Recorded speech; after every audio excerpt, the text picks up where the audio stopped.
So back on with this Qashqai then. Now, you'll notice that I had a massive epic fail the other day because the exhaust gas pressure line that sits here, so this is the actual solenoid, the sensor, and there's a pipe coming off the bottom of it. Now, to give you a better view, this is the pipe coming off the bottom of it, as you can see. So there's a small rubber section, and then there it is pre-installed to the pipe. Now, what happens is it sits in that way, and it blocks up with soot and carbon and all that kind of rubbish. So I tried to get something down to clear it out, didn't work, so had to order a new one. This was a bargain though, £24 direct from Nissan, and just for anyone who might need the part number, there it is. So this is a 2014 1.5 DCI Qashqai. That part number fits this car. So what I'm going to have to do is remove it instead. Now, I'll get to taking all the top end off in a moment, but what I want to do is just start undoing it from the union down on near the turbo first. So what we're going to do is readjust the camera so I can show you how to get to it. Now, basically what you're going to have to do is go back like behind the turbo down there, and that's where you're going to have to send your spanner in. It's a bit finicky, it's a bit annoying, but it is doable. So let's adjust the camera and we'll see where we get to. So to do this job, you're only going to need a few basic tools. One of those is an 11mm spanner. Now, ideally, you want it to have an offset on the head like this. As you can see, it's not straight, it's slightly offset. You're going to need an 8mm socket to basically undo this nut here, which releases the bracket that holds the sensor in, and then you're just going to need something to lever off that retaining clip there. So like a long pick or a screwdriver, you'll just slide that retaining clip out, but we'll do all that in a moment on video. Now what I'll do is I'll just clip in now exactly what was going wrong with the car whilst driving, so you can see all the engine lights on and what was happening. There you go, that's the fault we're getting. So red engine management light, we've got chassis control fault, we've got a system fault with the brake distance sensor and traction control. So it's lit up like a Christmas tree, but that is what we're going to sort. So the biggest problem with this job is access, right? Because you can't really get in from the side. You can loosen this aircon pipe, but it doesn't really move out the way very much. And you've got these lines down here that cause a problem as well. So you have to go in through here. Now, when you lean over, you can get your hand in and you can feel that pipe. So I don't know if you can get the camera angle down there, Dan, and you can see sort of where my finger is pointing there. Not really. But if you can, that's where you have to get to. Now, there's two pipes, one above the other. It's important that you get the right one. It's the one with that compound curve on it right at the bottom. So what you do is obviously send your 11mm spanner down, and we feel around for that pipe. You can actually see it from the top as well. So where I'm leaning over now, you can see the pipe, so you know you're in the right area. And it's not super tight, so it doesn't take too much effort to actually crack it. And then it's just small turns, unfortunately. That is what you're dealing with once you're actually on that pipe union. If you had an 11mm brake spanner as well, you probably could use that, because they obviously have a slot in the top and they have a bit of a better grip on them. But the open-ended works really well also. So it's just a case then of rotating the spanner around, and it is going to take a little bit of time, but it's one of them. It's going to save you a lot of money in labour if you can tackle this yourself. And once you get it so loose, it will start to undo by hand anyway. So the challenge is going to be getting this back in. Anyway, I'm going to carry on and keep on doing that, and we'll come back to you when I've got that undone and we're taking the pipe off. When I said a few basic tools, that's exactly what I meant. As you can see, the only tools I've got here is a long flat blade screwdriver, a long angled pick, a small 1/4" ratchet with an 8mm and an 11mm spanner. So my 11mm spanner work is done for the undoing. Good news is it only took me about 5 minutes to get that pipe union undone. So now what I'm going to do is come to the rear of this little bracket here and undo this little 8mm that is on the back side of that bracket, because if you don't undo this bracket, it can be a little bit of a nightmare to get the maneuverability on the sensor to actually get it all out. So again, just take a moment and undo this. It will save you a lot of time messing around, that's for sure. So once you've got that off, what I'm going to do, I'm just going to leave the nut on there for a second, because what I want to do just before I do that is lever off this little retaining clip here. Now be careful with this. Again, these retaining clips, they usually just take a little bit of a nudge to get them off. What you don't want to do is kind of damage anything while you're doing it. Now, you can lever against the pipe because we're going to be replacing it anyway, and you can lever against that plastic edge there. And again, it's just finicky when you're sort of trying to make sure you stay out the way of the camera as well. So just a second, we'll get that off. And they are just like a spring clip that holds it in. I'll show you on the actual sensor in a moment, there's some flat spots where you actually have to put it back into the bracket afterwards so that you make sure you can get it lined up properly. So again, bit of a wiggle and we'll see. That pops out, keep hold of it, just looks like that. Pop that up out the way. Now, what we do, get the 8mm nut off the rest of the way. Again, just be careful with that you don't drop it down the back of the engine, because you're going to have to find a replacement if you do, and you don't really want nuts and bolts bouncing around the engine bay. So there we go, that's that off, put that to one side. And then the whole assembly then, as you'll see, is sort of loose. So you can move that bracket away, and then you can slide the sensor out of the bracket like so. You'll see that just fits like that. Now what we can do is then unplug the wiring connector.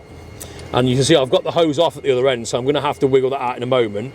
But if I just grab hold of the sensor itself, I haven't undone that clip, so I need to do that. That's one thing I forgot, was a pair of pliers. Bear with me 1 second, I'll go get the pliers, I'll be right back. I have some special clip pliers that I do like to use, but I understand most people aren't going to have those. So what I'm going to do is just show you this using a regular pair of long nose. You just move it out the way like that. That's all you need to do, and then you'll be able to pull the actual sensor from the pipe. There we go, and that's all it is. That's the exhaust gas pressure sensor. So we can move that off to one side, and now we have the pipe loose. So it's just going to be a case of working that out as to which way it's going to come out easiest, because like I say, it's got some crazy angles on it. It might be easier to send it underneath that pipe at the back there and wiggle it out that way, but we'll soon find out. Again, you might have to undo 1 or 2 brackets, but we'll see. I should be able to get this out with enough turning and twisting. We should be able to convincingly get it out of there.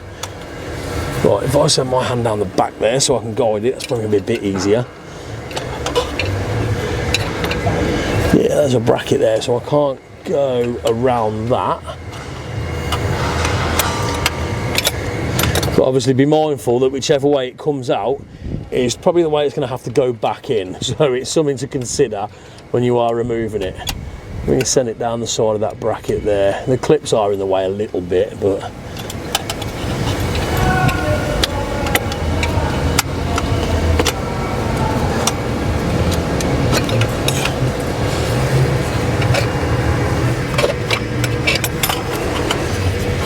I think, yeah, it's going to be easier to go down and out rather than up and out by the looks of it. So we should have a little bit of clearance behind that bracket there. You're probably just going to have to push the rubber hose around a little bit, but worst case, we can always slacken that off the new one as well and get it in that way. Oh, they definitely didn't engineer this with a lot of room, that's for sure.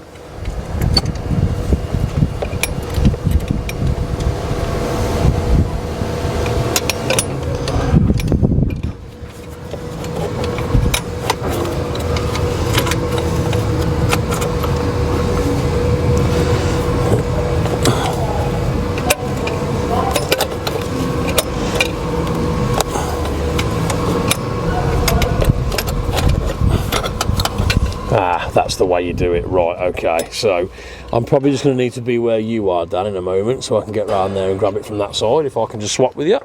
So there we are then, old versus new. As we can see, there's just obviously some, not heat damage, but heat marks on there. The new one is exactly the same, as we can see, so I know I've got the right part. Now, make sure we put the old one back over there.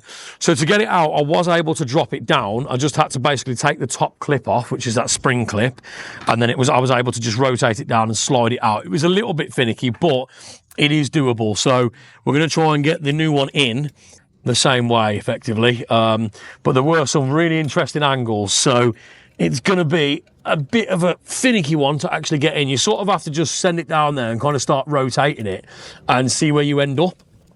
That's sort of the only way to do it, because again, you know, without taking loads and loads and loads of stuff off, it's a little bit of a nightmare. But we're not far off there, actually. If I can just rotate it that way now and then send that pipe up through there.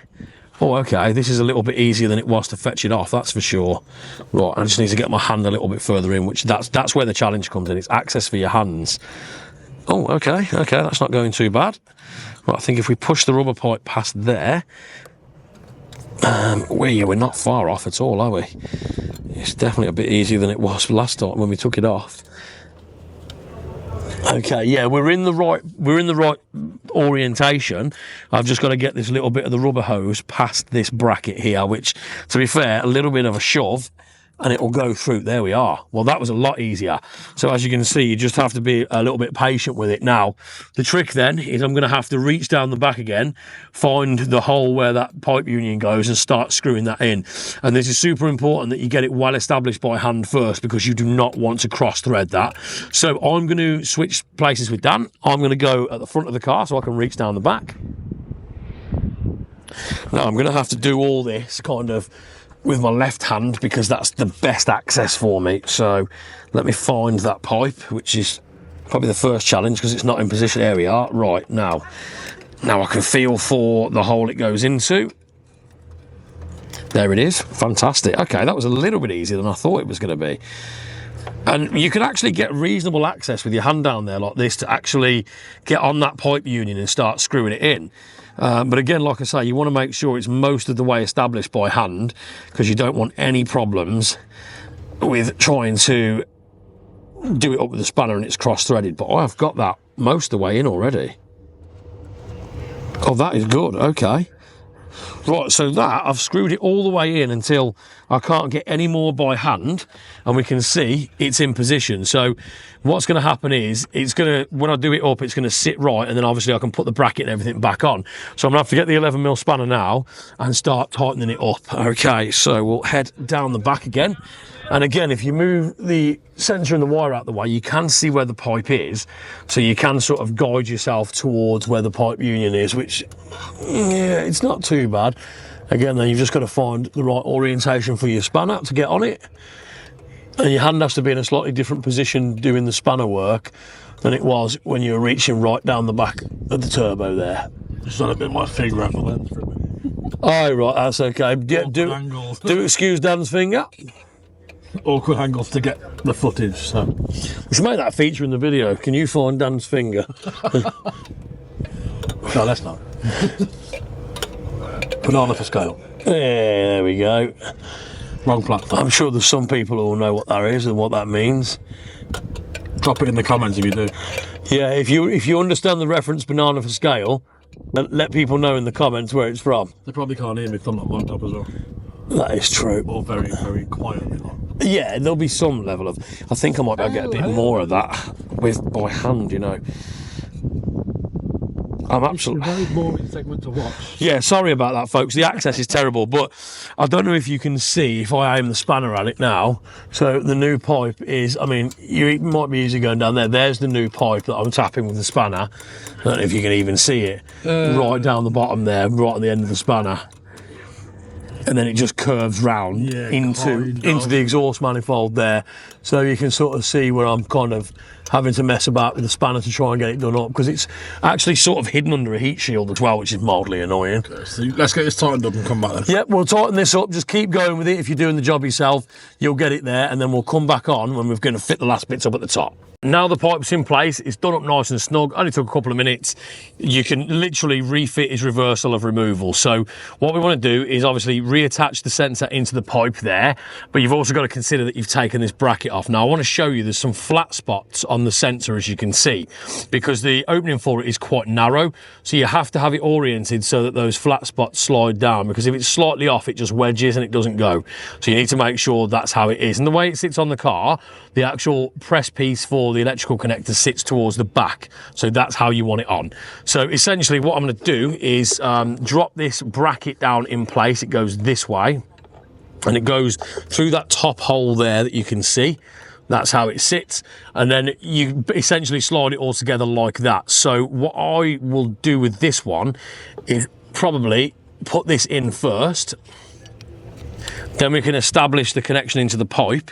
So we've got the bracket and everything together, nice and easy like that. And then you can just steer that in, because it's a little bit of a tough one.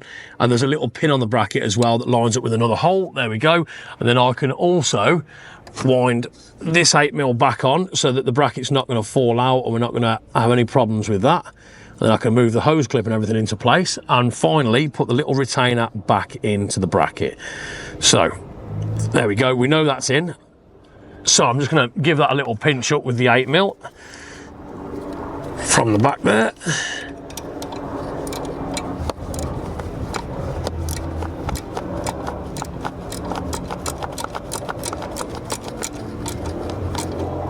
Okay, there we go, it's nice and snug. Okay, so now we see our sensor, everything is where it needs to be. So I'm going to take the opportunity just to do this hose clip now whilst I'm in the area and there's not too much built up around it, because I want to bring that up and make sure that it secures over the sensor like so. There we go. Just drop that down a little bit. Perfect. Right, so we know that's nicely locked on. I can just have a quick visual check and make sure everything's sat together. And then all we have to do is, with this little piece that we levered out before, that's now, because we've got that established in the bracket, that's now going to slide in exactly where it needs to go. So again, this can be a little bit finicky to actually get in, but you'll see once it sort of starts finding its channels and guiding, there we are, that's it, done. So easy as that, we're back together. Now we can clear the fault codes from the car, we can fire it up, and hopefully that has solved our problem. Right, as always, we would love it if you would subscribe to the channel. If you find any value in the videos we put out for you, then please hit that subscribe button. It means everything to us, and it means we can grow the channel and bring you better content and more of it, which is a great thing. Smash that like button, leave us a comment down below if you want to know anything about this job, or if you want to know where to get the part from, or you need part numbers or anything like that, or if you just want to give us a big thumbs up, that'd be great. As always though, we'll see you in the next one. Take care.